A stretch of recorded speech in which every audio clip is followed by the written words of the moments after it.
Miyo moro dwaro ratiro ne nyathine ma nyako majigni 5 mawachore ni dichuo moro majigni 70 ne orocho ratich e rundhogruok madel. Miyono olero ni Achich ma en wuon kama gidakie landlord e gwenge mag Got Kokeche kaunti ma Homabay nyaka sani pok omaki kod apisas mag arita kwe kata obila ma Homabay. Lipot makathieth kata kamano yango ni nyathi ma nyakono norocho ratich kendo we gi rem mathoth. Sani lipot yango ni mamano kod nyithine oringo kendo ponde kaunti ma Vihiga kaluwore kod luoro.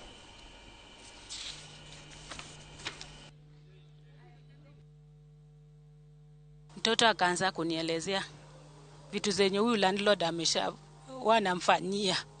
Kwao si tukaenda Hope Center. Wakaangalia mtoto, wakapata mtoto kama alidifailiwa. Mtoto ameharibiwa vibaya. Mpaka saizi bado hajapata huyo mtu. Huyo mtu nasikia tu baada ako tu Homabay, hajapatikana mpaka saizi. Na justice pia sijapata kwa mtoto. Kuna watu wako hapa nje wako na pesa, wanadai wao ni matajiri, hakuna kitu serikali inaweza wafanyia. Wanadai wakishikwa wanatoka nje. Sasa ukiongea wanakuthreaten.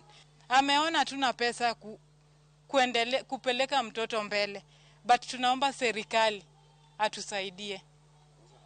Aliona nini kwa huyo msichana mdogo? Wamama wako nje wenye wanatafuta, lakini sasa mtu mkubwa mwenye ako na bibi watatu anatafuta msichana mtu